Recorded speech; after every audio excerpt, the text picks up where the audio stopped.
Good evening. My name's Maggie Lennon and welcome to Scotland at 7 on Tuesday the 15th of February.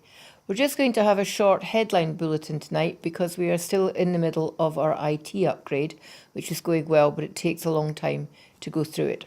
So here are the big stories of today. Prince Andrew has settled a civil sexual assault case brought against him by Virginia Giuffre in the US today.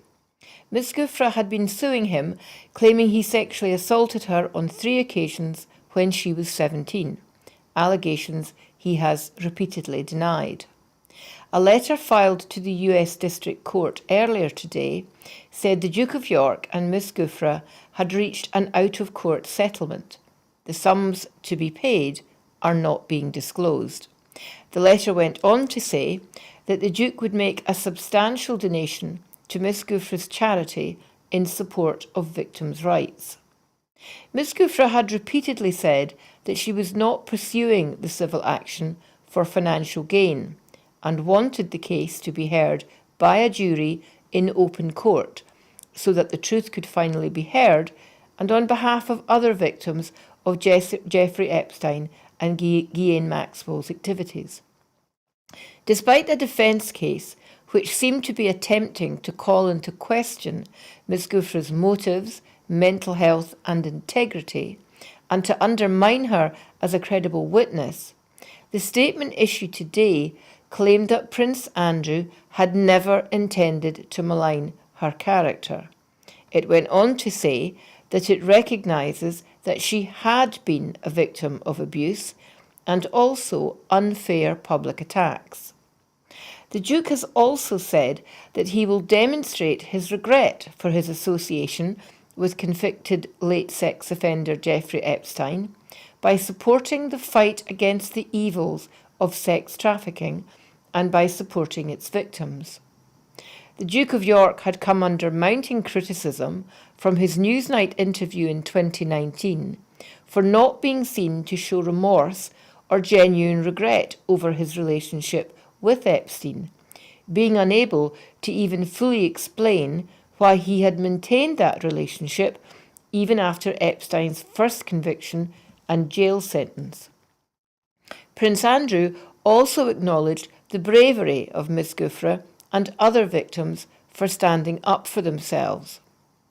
While this cannot be read as an admission of guilt from the Duke of York, Mr. Boyes, Miss Giuffre's lawyer, went on the record to say, "I believe this event speaks for itself."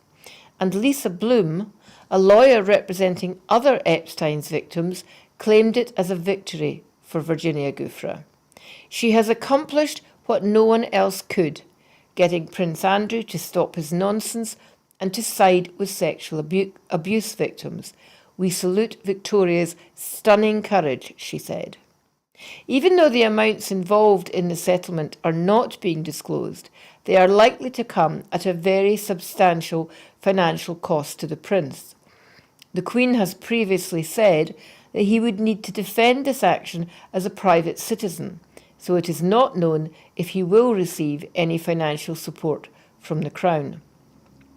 Although the statement avoids any mention of the Duke's personal involvement in the events under question, it also does not remove the accusations made against him, so he has ended up paying substantial damages, expressing regret, but he has not cleared his name. He is innocent only insofar as he has not been found guilty of anything. He was due to give a sworn statement next month. That now will not happen, and there will be no civil trial and no airing of any further evidence or further accusations. The palace have made no further comment other than to remind journalists that he was stripped of his royal titles and patronages recently. The mounting situation in Ukraine and Russia has taken another turn. Russia's defence ministry has announced that it will withdraw some of its troops from the border with Ukraine, as the Kremlin laughed off US accusations that Vladimir Putin was poised to invade this week. The size of the withdrawal remains unclear and may involve only a fraction of Russia's forces at the border, which Western officials estimate at more than 60% of the country's ground forces. The announcement of the withdrawal came in a statement from the Defence Ministry spokesman, Igor Konashenkov, who described ongoing exercises that involved forces from practically all military districts, fleets, and the airborne forces. Units of the southern and western military districts which have accomplished their missions are boarding trains and trucks and will head for their garrisons later today, he said. The Defence Ministry released video, apparently shot in Crimea, of Russian tanks and other heavy weaponry being loaded onto railway carts. Ukrainian officials said they would not take Moscow at its word about a drawdown. Many statements are constantly being made from Russia, so we have a rule. We believe it when we see it, said Dmytro Kuleba, Ukraine's foreign minister. If we see the withdrawal, then we will believe it is a de-escalation. NATO Secretary-General Jens Stoltenberg said recent comments from Putin on continuing talks offered grounds for cautious optimism, but there was no sign yet of a withdrawal of troops or equipment from Ukraine's border. Meanwhile, Russian lawmakers have passed a direct appeal to Vladimir Putin to recognise the Russian-controlled separatist states of Donetsk and Luhansk, providing a way to up the ante in the regional crisis without launching a direct attack on Ukraine.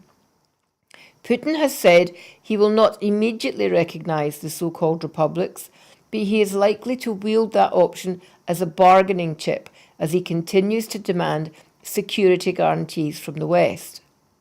In Moscow today, German Chancellor Olaf Scholz said he saw scope for more diplomacy to avert a war between Russia and the Ukraine after 4 hours of talks with President Putin, making clear he refused to view the situation as hopeless.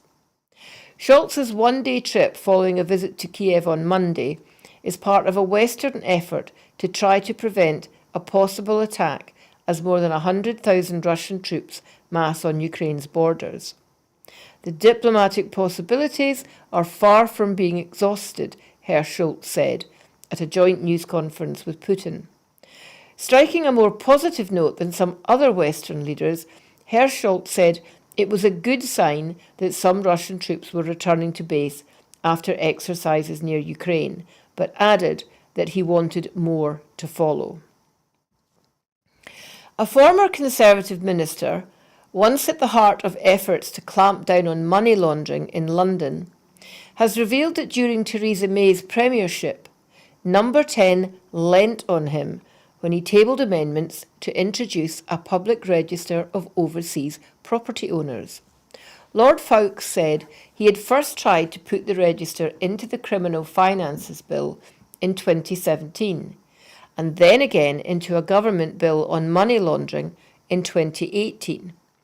He had described the overseas ownership of dirty money in London as an obscenity.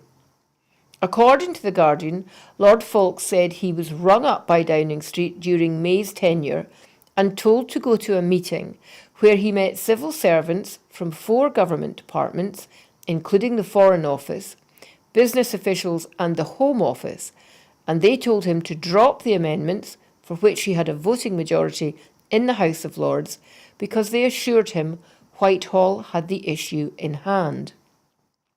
He recalls that in return for dropping his amendments, he was assured in May 2018 by the Foreign Office Minister Lord Ahmad that the legislation on a property register would be passed in 2019, in time for it to be functioning no later than early 2021. He was asked to chair a joint committee of both houses to scrutinise the government draft Overseas Entities Bill, the measure that would bring in the register.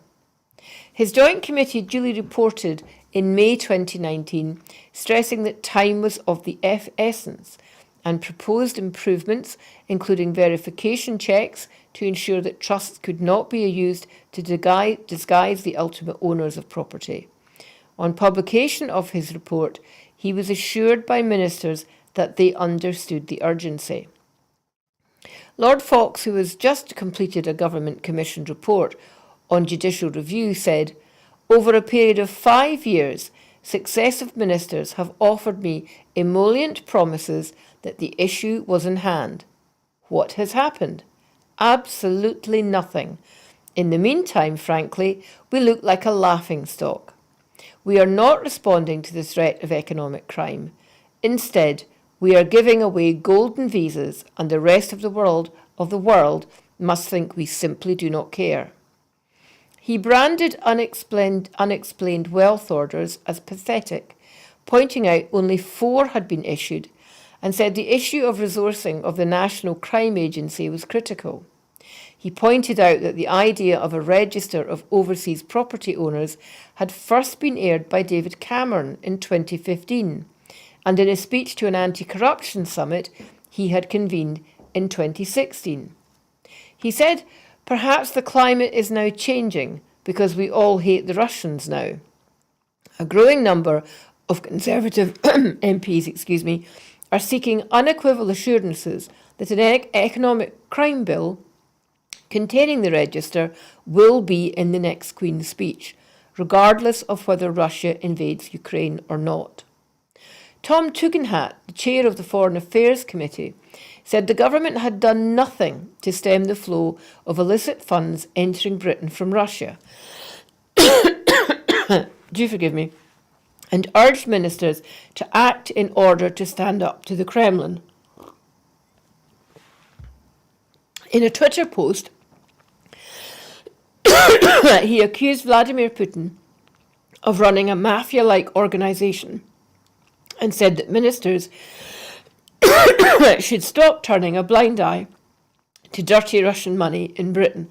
I do apologise, the studio is very dry this evening and that's why I'm coughing. There have been calls for full transparency and demands that the Prime Minister publish his response to the police questionnaire in full.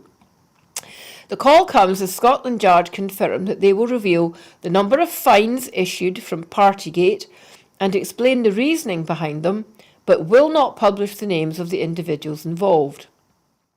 The SNP's Westminster Deputy Leader, Kirsten Oswald MP, has said only by publishing his answers in full can the public gauge the full extent of the scandal the Prime Minister finds himself engulfed in.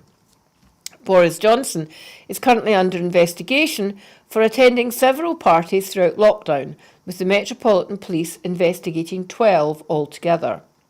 Commenting, the SNP Westminster Deputy Leader Kirsten Oswald said, "It's quite extraordinary that the current Prime Minister is clinging on to power thanks to a police investigation into breaking his own laws." Ms Oswald said, "It's absolutely vital that the Prime Minister offers full transparency by publishing his answers to the police questionnaire. By doing so, the public can fully gauge the extent of the scandal that the Prime Minister finds himself in." Adding Boris Johnson should have resigned long ago, but that his lack of dignity has prevented this from happening. If he doesn't leave office willingly, then it is incumbent on Tory MPs to show him the door. The longer he remains in power, the more lasting the damage will be, she said. In Scotland, the SNP has said that Keir Starmer's support for the Tory Brexit position shows the same utter disdain he accused the Tories of, and will be another nail in the coffin for the Labour Party in Scotland. On BBC Radio Newcastle yesterday, Keir Starmer said, "We have exited the EU and we're not going back.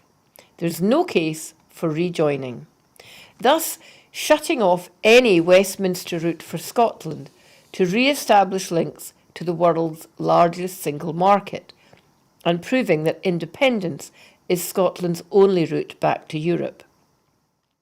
The stance taken by Keir Starmer also shows no respect for Scotland's Remain vote in 2016, nor any regard for the fact that the official No campaign in 2014 said all the parties that made up the campaign group, which included Labour, supported and argued for a no vote on the basis that it meant Scotland would be in a UK that was an EU member. In a letter today, SNP Westminster Deputy Leader Kirsten Oswald MP challenged Anna Sarwar to reject Keir Starmer's decision to side with the Tories on Brexit, warning that failing to do so would prove Scottish Labour fully deserves its branch office reputation. Polls consistently show the overwhelming majority of Scots think Brexit has gone badly. A YouGov poll this month found that 75% of Scots think the UK has not benefited from Brexit. As wages fall, prices continue to soar, and the SNP has urged the Chancellor to get a grip of the cost of living crisis before millions are pushed into fuel poverty, after the Office for National Statistics revealed that real pay fell by 0.8%.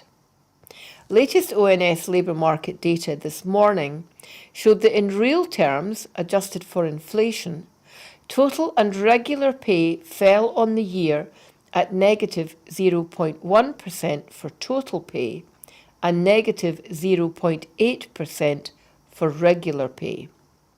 The new data comes as concerns grow over rising energy prices, with households expected to see a 54% increase in average gas and electricity bills in April.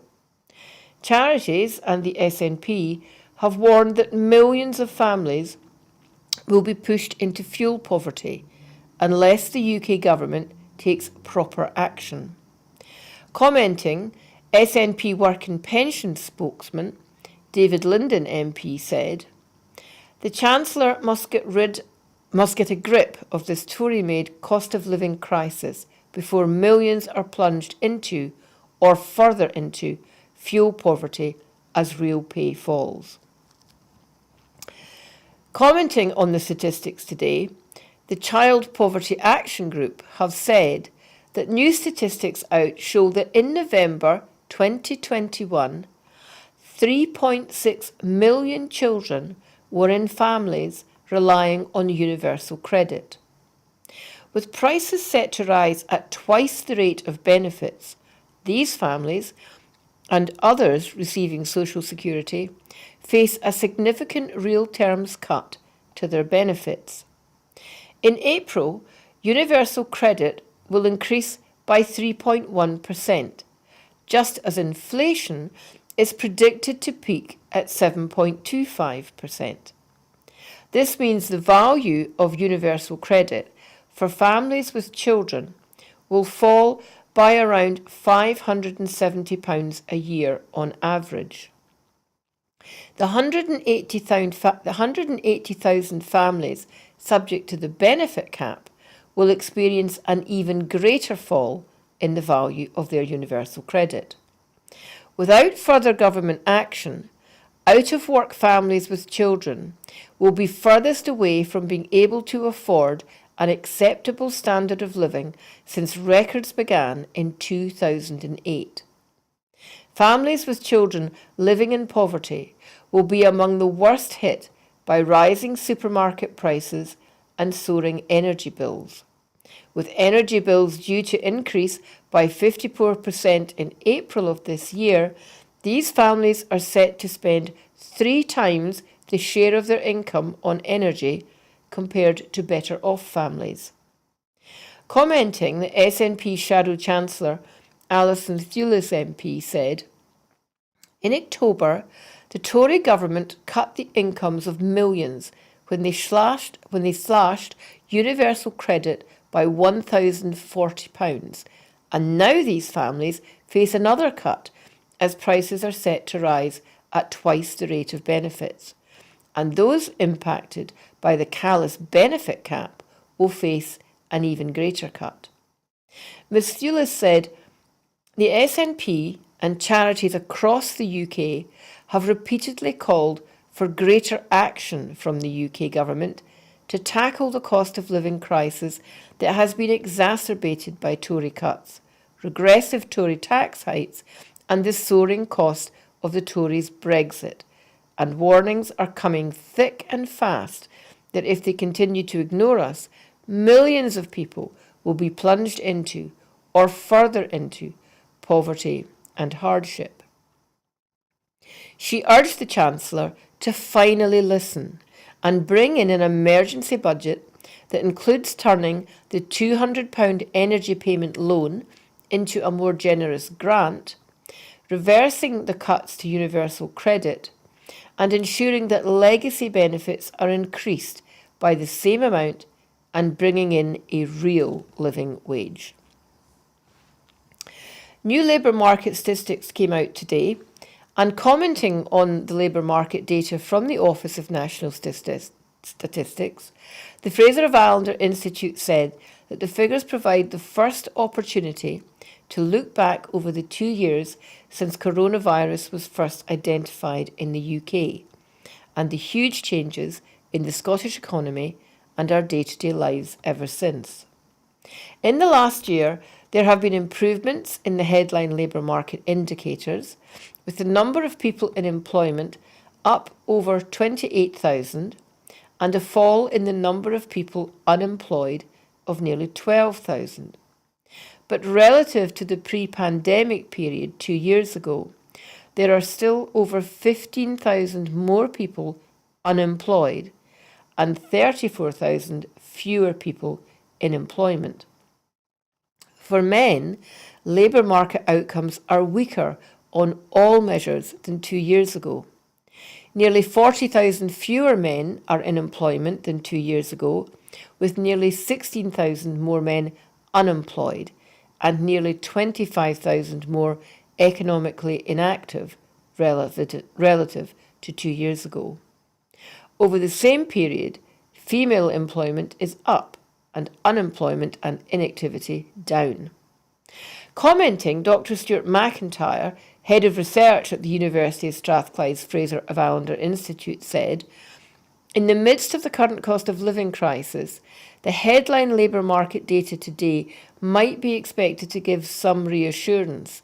However, with inflation outpacing increases in wages, the squeeze on household budgets continue." Improvements in headline labour market indicators over the past 12 months show that the economy is recovering from the worst of the pandemic, but there is still some way to go in the recovery. There is also an across-the-board weakening of labour market outcomes for men, in contrast to those of women, where we have seen falls in unemployment inactivity and increases in employment compared to 2 years ago. There has been a huge jump in trade recorded between Northern Ireland and the Republic post-Brexit. The impact of the first year of Brexit on Ireland has been revealed after official data showed cross-border trade between the Republic and Northern Ireland jumped by €2.8 billion, approximately £2.3 billion in 2021. Full-year figures from Ireland's Central Statistics Office shows that imports to the Irish Republic from Northern Ireland were up by 65% to €3.9 billion, a rise of €1.5 billion compared with 2020. Exports from the Republic to Northern Ireland also rocketed up 54% to €3.7 billion, an increase of €1.3 billion compared with 2020. A total trade rise of €2.8 billion. The breakdown of figures show the biggest increase in trade in both directions was in food and live animals, with exports to Northern Ireland up from €919 billion to €1.35 billion year on year, while imports to the Republic were up from €714 million to €1.02 billion. The past year also saw a tripling of the value of imports of chemicals and related products to the Republic from Northern Ireland, up from €280 million in 2020 to €850 million in 2021, with big rises also in imports of fuel. As no contemporary trade figures are published by the UK government or the Northern Ireland Statistics and Research Agency, for goods crossing the Irish Sea from Great Britain into Northern Ireland, it is impossible to tell how much of the increase in trade is a result of the new trade barriers created by the Northern Ireland Brexit Protocol. Nonetheless, these figures will be seized on by protocol critics, including unionist parties, as confirmation that Brexit has boosted Ireland's trade with Northern Ireland. The CSO figures, published on Tuesday, also show the impact of trade barriers erected between Ireland and Great Britain as a result of the UK's departure from the EU, with a fall in exports from Great Britain to the Republic of Ireland. Exports from Ireland to Great Britain were up 17% across the year to almost 14.4 billion, but imports plummeted by 13% to 15.4 billion euros. There was a drop of just over 2.3 billion euros in exports from Great Britain to Ireland. The UK was Ireland's single biggest trading partner before Brexit. The UK is now neck and neck with the US as the largest single non-EU source of goods imported to Ireland, accounting for 20% of trade at around 2 billion euros apiece. In the United States, Alexandria Ocasio-Cortez has announced today that she believes there is a very real risk that US democracy will not exist in 10 years. The progressive New York Congresswoman believes the Republican-led pressure on political systems is so great that there is a very real risk democracy will cease to exist in the US within a decade. The leftist Democratic politician derided efforts by Republican legislators around the country to restrict voting rights as the opening salvos in a war on democracy, which she said could result in a return to the Jim Crow-era disenfranchisement of racial minorities. In the interview with The New Yorker, she warned that the clock was ticking for Joe Biden and other Democratic leaders to do anything about it, with huge chunks of the president's agenda, including legislation to protect voting rights, stalled in Congress by more conservative or moderate members of their own party. Honestly, it's a shit show, Ms. Ocasio-Cortez said, of working in the same Democratic-controlled Congress in which centrist senators Joe Manchin and Kyrsten Sinema have blocked both electoral reforms and Biden's ambitious Build Back Better social spending initiative. We don't have much time, she said. The president has not been using his executive power to the extent that some would say is necessary. The issue of voting rights was a dominant theme of the interview with the New Yorker editor David Remick, who asked her about her previous use of the phrase, "If we have a democracy 10 years from now." She says there is a very real risk that there won't be, warning that the risk is having a government that perhaps postures as a democracy and may try to pretend that it is, but that in reality it isn't. Ms. Ocasio-Cortez pointed to the targeted, specific attacks on the right to vote across the United States, particularly in areas where Republican power is threatened by changing electorates and demographics, as the opening salvo of the assault on democracy.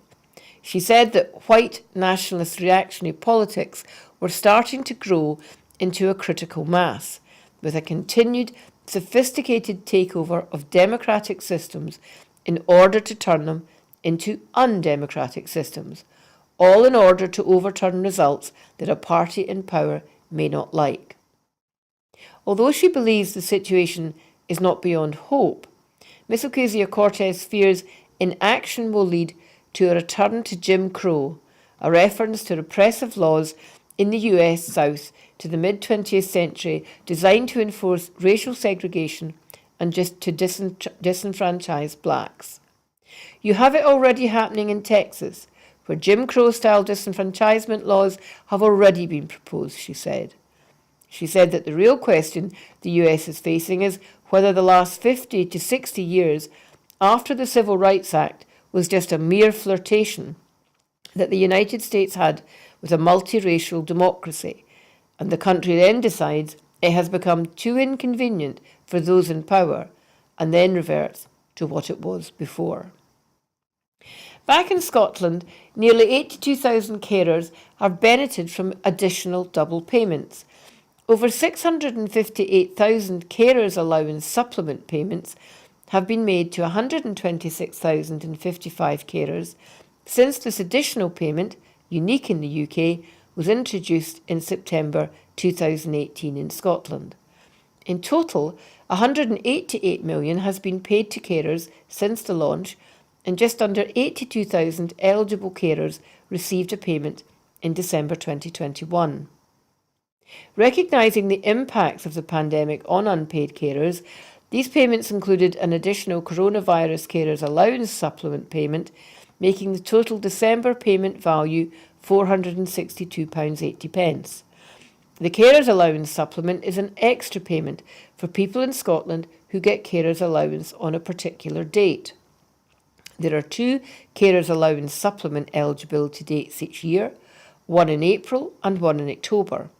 The eligibility dates for 2022 will be Monday the 11th of April and Monday the 10th of October. The Minister for Social Security, Ben McPherson, said, "In recognising the vital contribution of unpaid carers in our society, Carers Allowance Supplement was the first payment we introduced when we established our new social security system in 2018.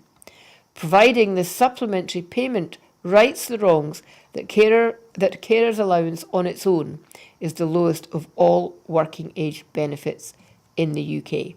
And on that piece of positive news, we end the headline bulletin this evening.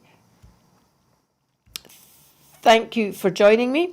As I said at the beginning of the programme, we're in the middle of an IT upgrade at the moment. It's very important. It's going well. But like everything about running a broadcasting station, that costs some money. So as ever, we're asking you to think about making a regular donation to help Broadcasting Scotland grow and develop in the coming year. Please support Broadcasting Scotland by going onto the website. The address is on the screen just now, and thinking about making a regular donation. Once again, have a lovely evening and thank you for joining me. Goodbye. Oh, and here's a bit of music, sorry. For Royalty by Jim McLean, updated.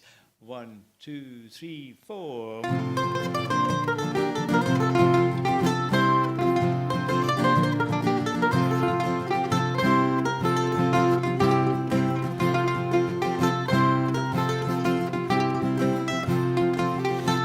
There lives a family in the land, the famous royal crew man. They won, they work, they won, they won, they're living on the brew man. It's NEB for royalty, legal aid for Prince Andy, to pay the cook and clothe the duke, the welfare state's guy handy.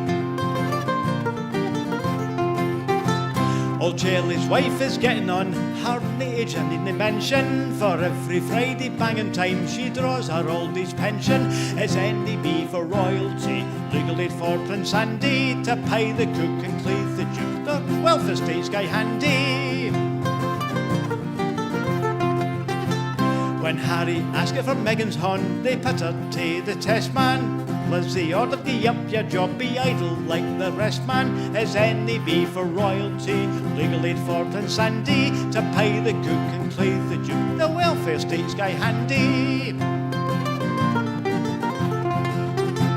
Prince Willie's got on a brand new car, though he's on the dole man. To walk frae here to the Labour Exchange, he says he cannae thole man. It's NEB for royalty, legal aid for Prince Andy, to pay the cook and clothe the duke, the welfare state's guy handy. Queen Lizzie's visited many's a land and gazed on many a sick man. I bet you £5 she ne'er has seen a pie on a Friday next man. It's NEB for royalty, legal aid for Prince Andy, to pay the cook and clothe the duke, the welfare state's guy handy. NEB for royalty.